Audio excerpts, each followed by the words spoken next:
Encore, bienvenue un autre matin. On est dimanche matin, c'est la fête des mères, donc bonne fête à toutes les mamans qui sont en train de nous regarder.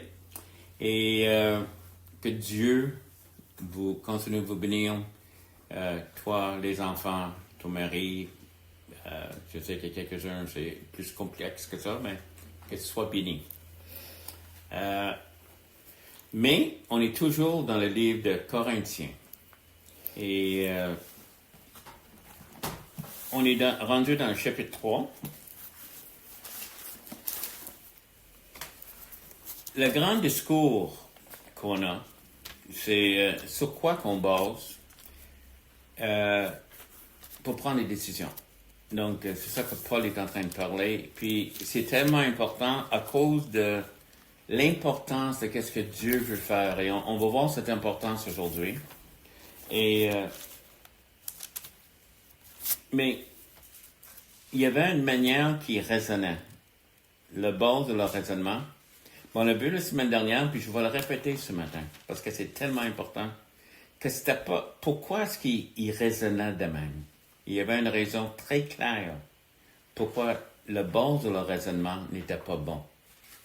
C'était pas la bonne manière de raisonner, d'arriver à des conclusions.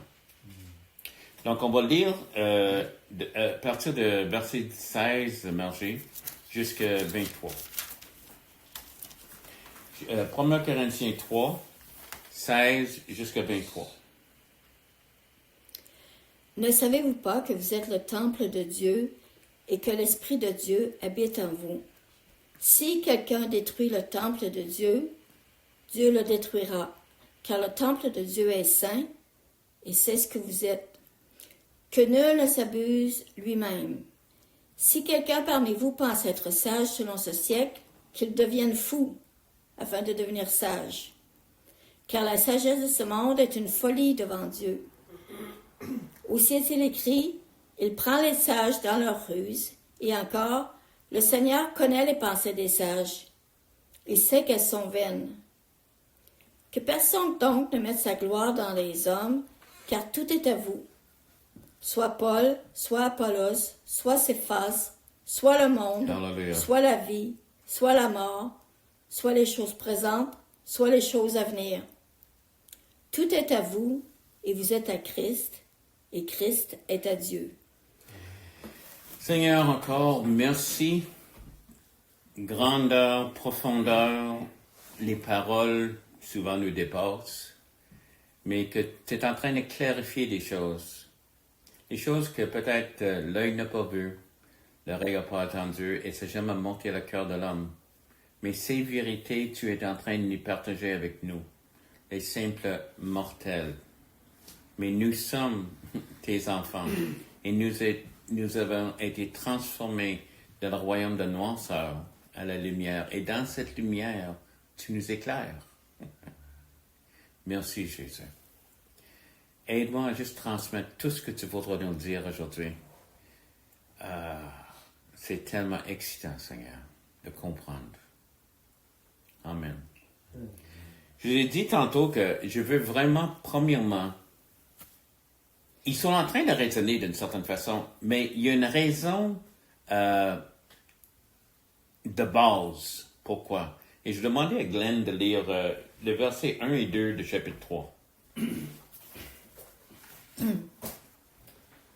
Pour moi, frère, ce n'est pas comme à des hommes spirituels que j'ai pu vous parler, mais comme à des enfants charnels, comme à des enfants en Christ.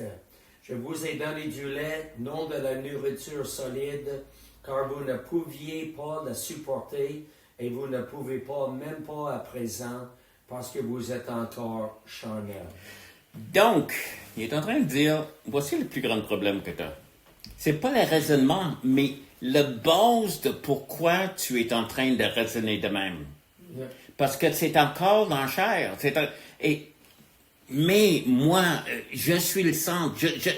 Bébé, ma femme a une garderie. Puis je te dis qu'un enfant a faim ou quelque chose, il n'est pas content, il nous laisse savoir. Et on trouve ça cute. Puis ils sont comme... Puis on trouve, des fois, on rit. Et comme je dis, c'est tellement, presque une bénédiction. OK? C'est fun. C'est comme, OK? C'est un petit bébé qui peut pas parler, mais qui argumente avec toi. Avec son langage de bébé, là. C'est cute. Mais pas à 20 ans. Pas à 30 ans, pas à 40 ans. C'est que là, c'est l'air, on dira, ces personnes-là sont arriérées, ils ont un problème. Et qu'est-ce qui arrive ici? Ils auraient dû avoir appris que la manière qu'on mesure les choses de Dieu ne sont pas les mesures de ce monde. Et on aurait dû le savoir. Donc, la raison de base de beaucoup de nos problèmes, c'est qu'on est bébé. Et quand je dis nous, je dis nous. Tu sais, dans le corps de Christ et en dehors du corps de Christ. Tu sais, on voit les réactions. Un enfant qui tient le souffle jusqu'au temps qu'il devient bleu. Tu sais, parce qu'il est fâché. On voit des adultes faire ça. Et après ça, il veut agir. Et beaucoup dans les agissements, c'est pointer le doigt. Ici, il pointe le doigt à Paul. Paul n'est pas correct. Pierre, l'apôtre Pierre, n'est pas correct. Apollos, c'était un autre qui était moins connu, mais lui, il n'est pas correct. Puis toute la gang n'était pas correct parce qu'ils sont pas... Moi, je suis plus spirituel que toi. En tout cas, c'est toutes des choses d'enfants. Il va répéter le même thème. Il va parler de l'amour. Pourquoi il manque d'amour? À cause que vous êtes des bébés. Vous êtes des enfants encore. Chapitre 13. Donc, je voulais souligner ça encore cette semaine parce que c'est ça le vrai base, le vrai problème. C'est qu'il faut qu'on grandisse. Il faut qu'on laisse les choses en arrière. On laisse les choses du rudiment, ça dit en hébreu. Les choses, et on avance. On commence à devenir des adultes. Tu sais, on est des enfants, il y a du monde qui s'occupe de nous, on devient des parents, on s'occupe de nos enfants, on s'occupe d'autres personnes. C'est comme ça que c'est dans le monde et ça devrait être comme ça dans l'Église aussi. Vous êtes des grands frères, des grandes sœurs, des personnes pour s'occuper d'autres. Et surtout des choses qui ne sont pas importantes, on les laisse tomber comme on le fait comme des adultes. Il y a certaines choses, on ne se casse pas la tête avec ça. Donc, je voulais être là parce qu'on revient sur le thème de la sagesse. Et la première chose, pourquoi c'est un problème? Pourquoi c'est un problème qu'il y ait de la division dans l'Église de Corinthe ou dans n'importe quelle Église? Vous dites franchement, n'importe quelle place. OK? Mais qu'est-ce qu'il est en train de dire? Il dit, l'Église, ne savez-vous pas que vous êtes le temple de Dieu, que l'Esprit de Dieu habite en vous? Il parle de l'Église ici. Il parle de vous. Il parle de vous collectivement. Vous êtes le temple de Dieu. On a vu la semaine dernière en Pierre que ça dit que nous sommes des pierres vivantes pour bâtir le temple. Vous êtes le temple. Et c'est ça qui est important. Et comprendre ça. Il y a un autre verset, il faut demander à Linda de lire en 1 Corinthiens 6, verset 19. 6, 19, ça dit, ne savez-vous pas que votre corps est le temple du Saint-Esprit qui est en vous, que vous avez reçu de Dieu et que vous ne vous appartenez point à vous-même? Donc, c'est ça qu'un chrétien. Tu ne t'appartiens pas à toi-même. Tu t'es racheté d'un grand prix. Quand il dit rédempteur, il nous a rachetés. OK? Donc, ton corps ne t'appartient pas. Mais remarque que vous êtes le temple. En chapitre 6, vous, individus, vous êtes le temple de Dieu. En chapitre 3, vous, collectivement, l'Église, vous êtes le temple de Dieu. Et c'est intéressant, le mot qui est utilisé ici, c'est le mot nas. Et le mot nas est différent que le mot Iran. Iran, c'est le mot temple. On trouve ça d'autres places, je ne vais pas le lire, mais comme à Matthieu 21, quand il parle du temple. Et c'est juste le temple en général. Donc, quand il utilise le mot Aaron, c'est que voici le temple, on est en train de parler de le temple, et c'était un discours qu'il y avait en Matthieu 21 à propos de le temple. Donc, OK, c'est le baptême, tout ça. Mais Naos, c'est la place sainte. La place très sainte. Et c'est pour ça que l'ennemi veut détruire le temple de Dieu. Il veut diviser l'Église, il veut diviser les Églises. Il veut diviser parce que cette place est tellement précieuse. On passe du temps à louange avant qu'on prêche. Et ce temps n'est pas juste de passer qu'on arrive à quelque chose d'important comme la parole. On loue pour être dans la présence de Dieu. Et Dieu parle. Il y a des dons, il y a des différentes choses qui se passent. Parce que c'est tellement réel. L'atmosphère change. Et ça devient la demeure de Dieu. Et dans cette demeure, il y a de la guérison, il y a d'autres choses qui peuvent arriver. Mais surtout, Dieu peut parler. C'est tellement merveilleux. Quand on est dans une unité, quand on parle avec la même direction, parce qu'on loue l'Éternel, on sait pourquoi qu'on est là. On est là pour lever les mains puis louer. Il est le centre de notre louange. Donc, c'est Naos, l'Église. Mais c'est aussi Naos, l'individu. L'Esprit de Dieu habite en vous. Si tu as reçu Christ, si tu as été juste reçu Christ, tu as l'Esprit de Dieu en toi. Baptisé du Saint-Esprit, encore plus. Donc, tu peux avoir la même chose quand on loue, quand on prie. On peut ressentir, on peut rentrer dans la présence de Dieu. Mais c'est tellement précieux qu'est-ce qu'on a. Puis il dit, les paroles ici sont dures. C'est que si quelqu'un détruit, vraiment le mot ici, c'est détruire, oui, ou corrompre. Si quelqu'un corrompt le temple de Dieu, Dieu le détruira. Et c'est quelque chose, puis...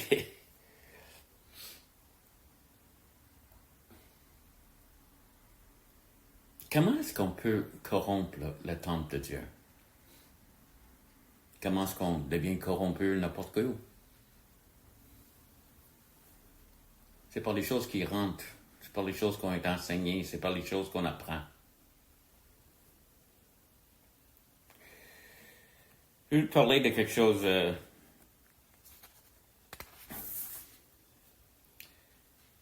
La première chose qui est en train d'être corrompue ici, c'est qu'ils sont attaqués dans leur unité. On va diviser l'Église. Si on peut le diviser. Je rappelle d'un cartoon quelqu'un a fait pour une église. Puis il y avait comme une armée. Puis en train de regarder contre l'ennemi. Puis ils sont de bord. Puis en avant, tu voyais les soldats tous unis. Puis prêts. Puis ils sont, l'ennemi ne pourra pas passer. Puis on va gagner. Mais qu'est-ce qui ne remarque pas? Que c'est en arrière, il y avait des flèches de l'ennemi qui étaient en train de frapper l'armée en arrière. Et sur les flèches, était écrit les calomnies, le témérage, des choses comme ça. Puis l'Église de Dieu qui a Dieu est unie, en arrière des soldats, était tout en train d'être détruit par les flèches de l'ennemi. Et encore, c'est pas juste dans l'Église, ça arrive partout. Les paroles prononcées, des mensonges, des choses comme ça, pour détruire. Mais dans l'Église, c'est important. Donc, c'est pour ça que c'était important. Moi, je suis de Paul. Moi, je suis d'Apollos. C'était diabolique. Oui. Parce que Corinthe était débuté en Dieu. Et je crois qu'une des plus grandes attaques contre l'Église, c'est l'attaque contre la vérité. Si on peut juste convaincre le monde que ça, c'est pas vrai. Je vous parlais de quelque chose. L'attaque contre l'Église, c'est pas le style, c'est pas la musique. Tu sais, on a toujours... Le monde rentre à l'Église, c'est qu'il y a du monde, il y a de la musique rock. Ou, regarde les styles, il y a du monde avec des tatouages, il y a du monde avec des tatouages. C'est pas ça le problème. Si une musique est ouin, je m'en fiche quelle sorte qu'il y a. Il y a toujours eu... toute la musique qui n'a jamais été dans l'Église venait du monde. Il n'a jamais existé une musique sainte qui venait directement du ciel, qui est rentrée dans l'Église. C'était toujours les styles dans lesquels que le monde vivait. Les quartets au début des années 20, ils étaient critiqués. Les fanfares étaient devenus... en tout cas, chaque époque avait son idée de critiquer le style ou l'habillement. Et c'est pas ça le problème. Il y a certains habillements, oui, je crois que ce sont des problèmes. Mais en tout cas, on ne rentre pas dans... L'idée, c'est la vérité. Et c'est plus subtil. Comment corrompre l'Église? Faire croire que c'est pas vrai. On est chrétien. Il y a un mouvement dans l'Église qui se dit que on est chrétien. Mais ça, c'est pas vraiment vrai. Ils appellent ça, il y a la théorie, c'est enseigné dans les universités, beaucoup de places de théologie, puis ils appellent ça la théorie de GEDP. OK? Jéhovah, Elohim, D, Deutéronome, et P, c'est prêtre ou sacrificateur. En anglais, c'est priest. Qu'est-ce qu'il dit, c'est que c'est toutes ces influences ont écrit les premiers 5 livres de l'Ancien Testament, qui est le Pentateuque. Autrement, la création n'est pas vraiment vraie. Le problème avec ça veut dire que la chute, Adam et Ève qui ont péché, la raison que Christ est venu pour sauver le monde entier, le deuxième Adam, n'est pas vrai non plus. Et voici le raisonnement. Plusieurs personnes ont écrit le livre, puis il y avait un éditeur, ça se dit-tu en français, un éditeur, qui a pris tout ça ensemble, puis a créé Genèse. Et la raison qu'il dit ça, garde, il y a plusieurs noms pour Dieu. Jéhovah, Elohim. Aussi, remarque en Deutéronome les styles qui sont là. Puis après ça, ils ont juste dit, mais il y a une prêtre qui a, tel l'éditeur, qui a mis tout ça ensemble. Mais à travers l'ancien monde, pas juste les chrétiens, tout ça, il y avait plusieurs noms pour différents dieux. C'était pas commun, c'était pas quelque chose de qu'on trouve seulement dans le livre de Grèce. Puis Elohim et Yahvé, c'est 2 noms pour Dieu, pour le même Dieu. Et c'était commun. Mais ils ont parti avec ça. Et n'oublie pas que ça, c'est parti, ça fait une couple de siècles. Et dans ce temps-là, un des plus grands raisonnements qu'il y avait, c'est que Moïse n'aurait pas été capable d'écrire le Pentateuque parce que l'écriture n'existait pas dans le temps de Moïse. Jusque leur temps, il n'y avait pas de preuves. Depuis ce temps-là, on a trouvé des bibliothèques remplies qui dataient avant Moïse. L'écriture existait bien longtemps. Mais même si on débutait leur théorie avec une fausseté, ils ont décidé de la garder. Ça, c'est juste une des plus grandes attaques contre l'Église. Parce que la raison qu'ils l'ont faite, c'est pour rendre la parole plus palpable au monde. Ils voulaient que le monde l'accepte plus. Donc, ils ont enlevé un peu le surnaturel, toutes ces niaiseries de, tu sais, la mer rouge qui se trouve, puis, tu sais, Dieu a juste parlé, puis il y avait de la lumière, puis garde, il manque le coup parce qu'il dit il y a de la lumière, puis il a créé le soleil plus tard. Ça se peut pas. C'est pas scientifique. Non, c'était divin. Quand Dieu dit la lumière soit, et la lumière n'a pas dit c'est-tu Dieu que soit, c'est tout. Si Dieu le dit, il va créer les luminaires plus tard. Okay? Mais c'est tous des arguments pour dire, la Bible n'est pas vraie. Mais prends-les comme un livre de philosophie. Comme n'importe quel livre que tu acceptes des parties, rejettes les autres.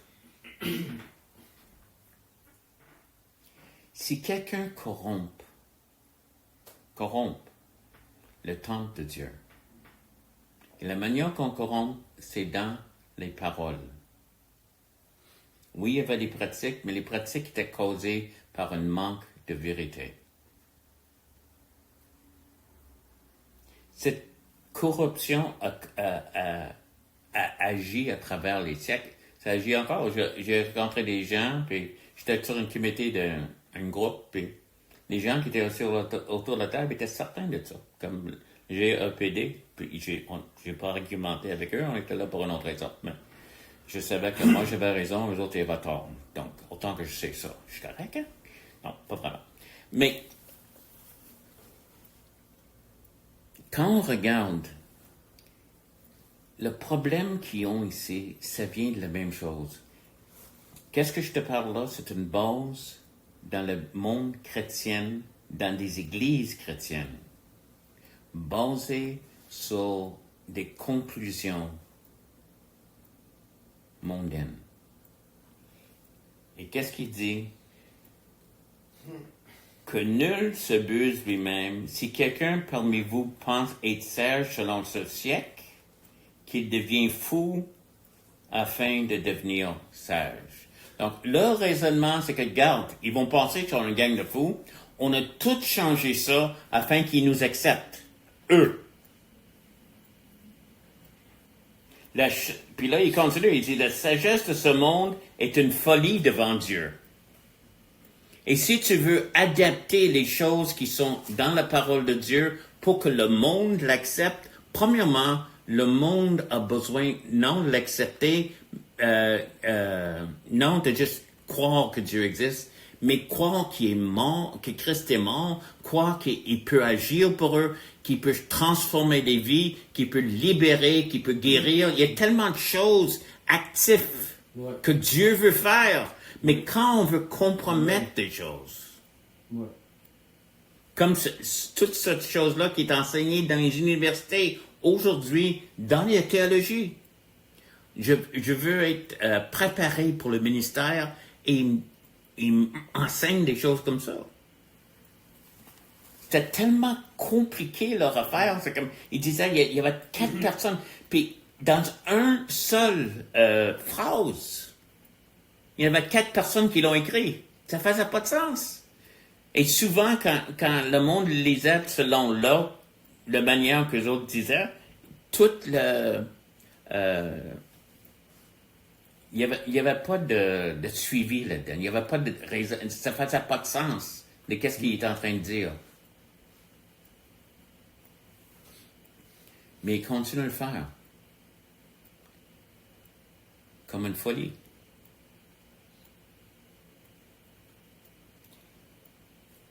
Et se vantant d'être sage, Romains chapitre 1. Oui. J'ai noté, je pense que c'est 14.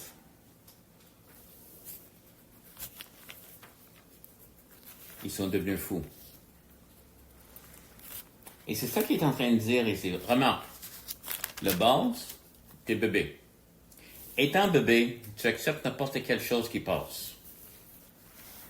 Et tu vas embarquer là-dedans. Et il y a une certaine manière de penser qui est nourrie, qui est donnée, afin que tu crois ces choses-là. Mais la sagesse de ce monde est une folie devant Dieu. Aussi, elle s'est écrite, il prend les sages dans leur ruse. Autrement, éventuellement, Dieu. Une des personnes que j'ai admiré beaucoup, c'est Charlie Kirk. Puis c'est un homme incroyablement profond dans ses croyances. Puis je le voyais souvent dans des débats avec des personnes. Puis il n'était pas insultant, il n'était pas comme arrogant. Mais chaque fois que les personnes attaquaient ses croyances, il y avait une réponse pour lui. Et je vois l'exemple, et il les prenait dans leur rue. Autrement, il disait, mais si, qu'est-ce que tu dis est vrai, mais garde les résultats. Puis le monde dit, oh, oh. Puis la plupart des personnes, ils arrêtaient de parler. Ils ne voulaient plus rien savoir. Ils ont juste parti. Parce que c'est pas la vérité qu'ils veulent. C'est laisse-moi croire qu'est-ce que je veux croire. Et souvent, Dieu les prend dans leur ruse. Et il insiste encore que ces choses soient faites. Il y a tout un mouvement aujourd'hui. Chose la plus triste. À Ottawa, il y avait une démonstration des personnes qui ont été des transgenres, des personnes qui sont anti-transgenres, qui sont ex-transgenres. Autrement, ils sont fait convaincre comme enfants de faire le transfert, de changer de sexe. Puis maintenant, ils regrettent tellement. Puis il y avait plein de monde là, en train de dire, on regrette ça. C'était une erreur. Il nous a convaincus. Mais il voulait, tu sais, une vérité qui les était vendue, qui était la folie pure. Écoute, un homme, c'est un homme, puis une femme, c'est une femme. Les biologies ne changent pas. Et ils ont souffert avec ça. C'est pour ça que c'est important, celui qui veut corrompre l'Église. Dieu réagit et dit, je vais le détruire. Je ne sais pas en quel sens il est en train de parler de même, mais c'est important. C'est important de... Qu'est-ce qu'ils sont en train de dire? L'idée de la vérité aussi, c'est... Laisse-moi juste... Excuse-moi, je rentre quelque chose ici parce que je ne voulais vraiment pas qu'on le manque. Tu sais, on est devenu fou, comme j'ai remarqué ça. Se vantant d'être sage, on est devenu fou, puis une femme, c'est un homme. Il y a même des enfants qui s'identifient comme animal. OK? Ils vont à l'école dans un costume et ils ont même mis des boîtes pour qu'ils puissent faire leurs besoins. OK? La folie pure. Ça arrive. Mais une des choses, celle qui est en charge de PBS, ça c'est la grande station de télévision considérée pour le public. Elle a dit,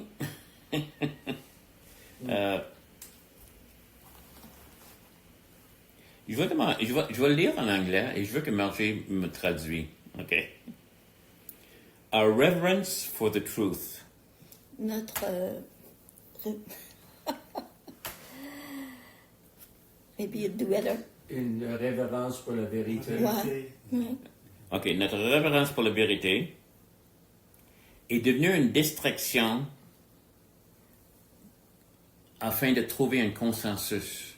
Est devenue une distraction. Tu traduis? est devenue... J'avais bien compris. Notre révérence pour la vérité, comme comprend la vérité comme important, est devenue une distraction afin de trouver un consensus. Donc, qu'est-ce qui est plus important, c'est qu'on trouve un consensus, qu'on dise la vérité. Puis elle a dit ça dans une TED Talk. Je ne sais pas si tu sais qu'est-ce que c'est une TED Talk, mais c'est considéré les plus intellectuels un peu du monde qui parlent de différents sujets. Puis elle parle de ça dans une TED Talk. On met trop d'importance dans la vérité. Se vantant d'être sages sont devenus capotés. Oui.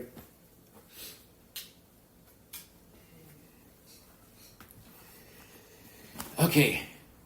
Comment que corrompre l'Église? Pensant de même. Il y a un politicien qui est bien connu, et aussi, qui a dit, OK, peut-être j'ai pas dit la vérité, mais j'étais moralement correct.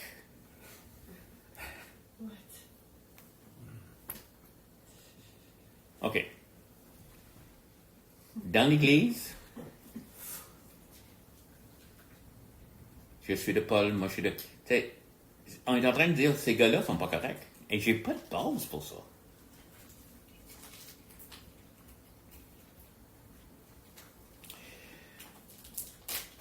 Le Seigneur connaît les sages, verset 20. Connaît le pensée des sages. Et sait qu'ils sont vaines. Il n'y a pas grand-chose là. Il se dit sage, mais rien. T'sais. On a vu des personnes très, ne sont pas nécessairement des chrétiens, juste du monde qui savent raisonner.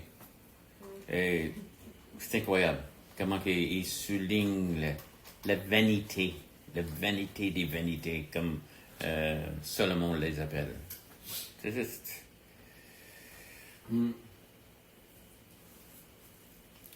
Donc, que personne ne mette sa gloire dans les hommes, car tout est à vous.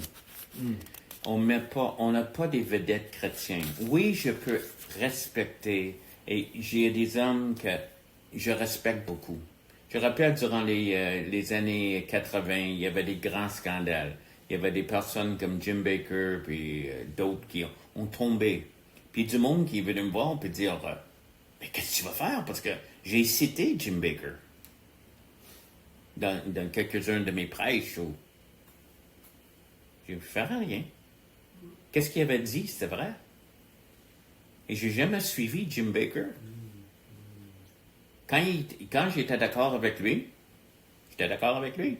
Si je n'étais pas d'accord avec lui, j'ai la parole qui me dit non. Et il y avait plusieurs personnes que je respecte beaucoup, qui disaient des choses que je n'étais pas d'accord avec.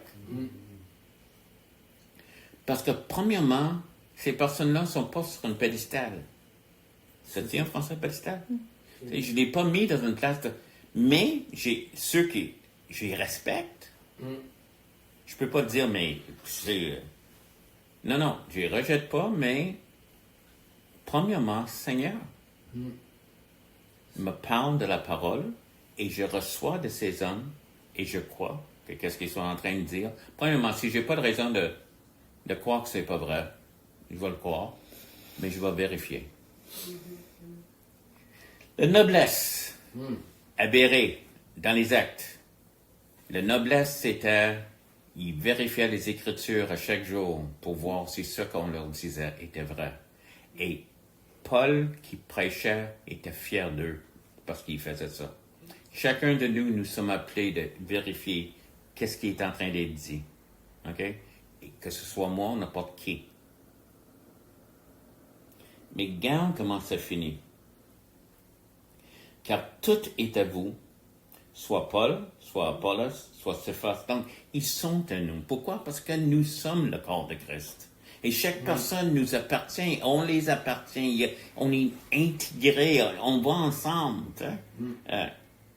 Soit le monde, soit la vie, soit la mort, soit les choses présentes, soit les choses à venir. C'est beaucoup, c'est tout à nous. Yeah. Et sais-tu quoi? Je suis en train de te le dire, je comprends pas. Mais, c'est grand!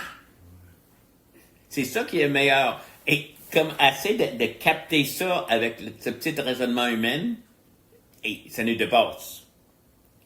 Tout est à vous. Vous êtes à Christ, et Christ est à Dieu. Un paquet ensemble. Ça va-tu bien un peu? Tout est à nous, on est à Christ, donc tout est à Christ, et Christ nous a tout donné. Et tout ça, ça appartient à Dieu. Tu vois comment c'est facile? Non. C'est immense, c'est incroyable, c'est grand, c'est comme... Je peux pas vraiment mettre ma tête autour, mais j'y crois. Et c'est pourquoi je voudrais retourner vers ces saintes babelles du monde? Pourquoi est-ce que je voulais calculer toutes choses de Dieu avec les simples raisonnements humains? Ils sont vains. Et certainement, il n'y a pas de place de ça dans l'Église. La première chose, c'est qu'on s'aime l'un l'autre. L'autre chose, c'est qu'on respecte que Dieu, si une autorité, si Dieu a placé une autorité, je veux respecter cette autorité. Mais je n'ai jamais suivi une autorité, je le suis parce que Dieu l'a mis là. En haut de tout ça, premièrement Dieu, mais ces personnes-là, je veux respecter qu'est-ce qu'ils disent. S'ils disent quelque chose contraire à cette parole-là, on va s'en parler. Et comprends-tu, la corruption est arrivée dans l'Église. Je vais t'expliquer une des plus grandes théories qui existent aujourd'hui, qui est supposée d'aider que le monde accepte la Bible, puis d'autres, au lieu de ça, ils disent, ben, la Bible n'est pas vraie. Très populaire. Mais c'est une corruption qui veut détruire le temple de Dieu, qui est l'Église de Dieu. L'Église est basée sur la parole de Dieu. Même Timothée dit, c'est le tour de la vérité. Excuse-moi, je suis en train de traduire de français, d'anglais. C'est pas ça que ça dit exactement. Mais c'est le centre de la vérité, l'Église. Ça devrait être. Merci de m'avoir écouté. Garde, on est ensemble. Viens nous voir. Tu peux nous avoir sur Zoom. Notre adresse Zoom est là. 10h le dimanche matin. Ici, Saint-Augustin-de-Desmonts, dans la banlieue de Québec. Si tu es dans la région de Québec, tu n'as pas d'église, viens dans nous rejoindre. Le café est bon ici. Et Linda fait des super biscuits. Mais tu pourras venir mercredi soir. On est juste sur Zoom. L'adresse Zoom est là. Et tu seras bienvenu 6h mercredi soir. 18h mercredi soir. Excuse-moi, anglophone. 10h le dimanche matin. Par Zoom. Tu as mon numéro de téléphone, mon courriel, tu peux nous rejoindre. J'aimerais, si tu as des questions, on peut en parler. On peut peut-être dans une réunion ou quelque chose, répondre vos questions. Et fais des commentaires. Si tu apprécies ces enseignements, partage-les sur vos médias sociaux. Je pense que c'est tout. Ça, c'est la liste. Merci encore de m'avoir écouté. À la prochaine.